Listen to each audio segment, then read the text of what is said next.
Bene data bakundwa b'umwami Yesu Kristo, mwese abakurikira izi nyigisho tubahaye ikaze mu biganiro bya SAVEUR DIVINE.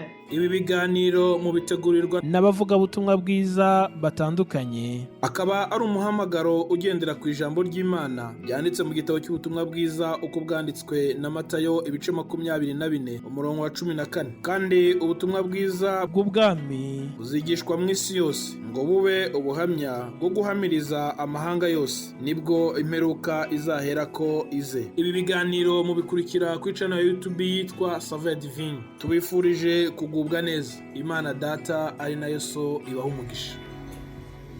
Yesu ashimwe bakundwa bene data, ndabaramukije mu izina rya Yesu Kristo umwami wacu mucunguzi. Ni mwene so MUTUYEMUNGU Jean Pierre baramutsa, ndabifuriza umugisha w'Imana. Ndagira ngo dusome ijambo ry'Imana, tugiye gukomeza tuganira. Turasoma mu butumwa bwiza bwa Yesu ko bwanditswe na Matayo ibice byaho 6. Turasoma umurongo wa 13 ariko ntituwurangiza. Dusome. Ijambo riravuga ngo ntuduhane mu bitwosha, ahubwo udukize umubi. Ntuduhane mu bitwosha, ahubwo udukize umubi. Amen. Ndashimira bene data bambanjije muri iki cyumweru batambutse ubutumwa bwiza kuri SAVEUR DIVINE.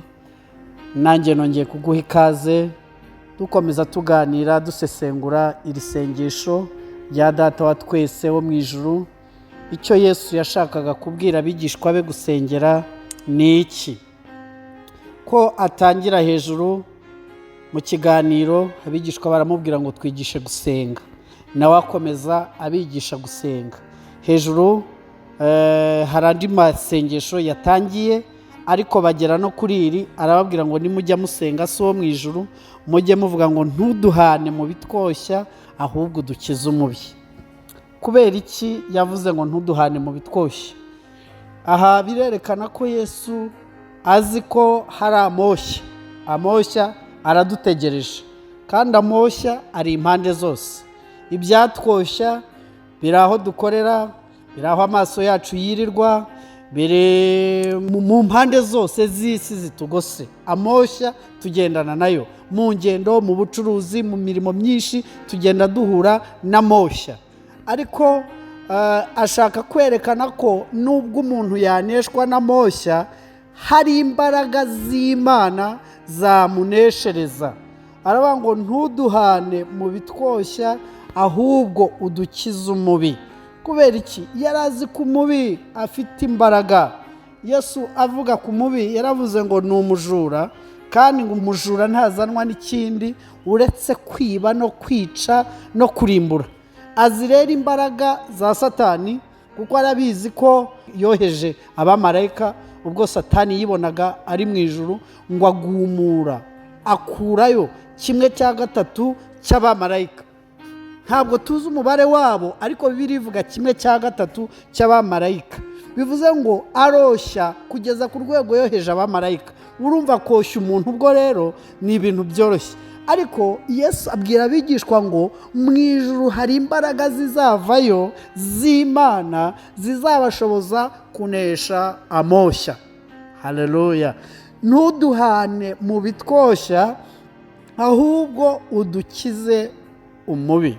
Ubundi mu bisanzwe iyo tubana n'abantu muri sosiyete, tukagira amafuti, tukagira amakosa dukora, ukabona umwana uvuka mu rugo ukananirana ukabikirara, abantu bageraho bakagukuraho amaboko, bakajya bavuga ngo niko yabaye, wanafungwa, wanarwara, bakavuga bati ni kwa kundi. Hari n'igihe ababyeyi bafata umugambi wo kuguca mu muryango, bakavuga ngo kuko yananiranye turamuciye. Ariko iri sengesho riraza kwerekana ko Imana idukunda kugeza ku rwego niyo twaba twarayinaniye turi mu moshya, ntabwo izaduhana. Haleluya. Ntabwo Imana izaduhana no mu moshya. Urukundo rwayo rudukurikirana turi niyo hirya mu byaha kure. Urukundo rwasanze Dawidi urukundo rwasanze Dawidi kandi ngo yari yaramennye amaraso menshi ariko Imana ikamukunda. Urukundo rwasanze Baraba wari waramaze abantu ariko ijambo rikavuga ngo Kristo nabambwe hanyuma Baraba atahe. Byerekana urukundo rw'Imana ko umunyabyaha ababarirwa ku bwa Kristo wabambwe. Kristo napfe utagira icyaha, utagira urubanza na rumwe, ariko Baraba atahe. Birerekana imbabazi, birerekana urukundo Kristo agukunda. Niyo mpamvu nkwingingiye ngo uhereye uyu munsi wa none wizere imbabazi z'Imana, wizere urukundo rw'Imana. Imana igufitiye ibambe, Imana igufitiye imbabazi, Imana iragukunda. Naho sosiyete yaba yamaze kuguca, naho inkiko zaba zakunaniwe, polisi yakunaniwe kubera ibiyobyabwenge, kubera ibyaha, wumva ugeze kure, wumva ugeze ku bwihebe, wumva uvuga ngo nta mbaraga zambatura muri iki cyaha, hari imbaraga z'ijuru zije kukubohora, zije kukubatura. Imana ntabwo yaguhana mu moshya, Imana ntabwo yaguhana mu kibi, ahubwo iraje gukiza umubi. Iragukiza umubi, igushyire mu bana bayo, ikwita umwana wayo, kandi uhereye none ibyaha byawe ntibizongera kwibukwa ukundi. Iyo ijuru ribabariye riribagirwa, rikakubara nk'umwana w'Imana, rikakugira umukozi wayo. Amen.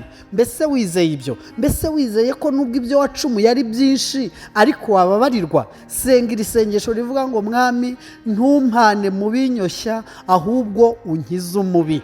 Imbaraga zigukiza umubi zirahari. Umubi arahari agukoresha icyo udashaka, agukoresha ibibi iteka, ariko mu ijuru hari imbaraga z'Imana yohereje ngo zikuruhure, zikubature. Nawe urabizi ko ibyaha bizana urupfu, ariko gukiranuka no kubaha Imana bizana ubugingo. Urabizi ko nta mahoro y'umunyabyaha, ni ko Uwiteka avuga. Ariko urukundo rw'Imana rurakurehereza uhereye uyu munsi kwakira ubuzima bushya, kwakira ubugingo bushya. Ndagushimiye cyane. Imana iguha umugisha, Imana ikunezeze, maze uhereye none ugendere mu nzira nziza yo kubaha Imana, mu izina ry'umucunguzi Yesu Kristo. Amen.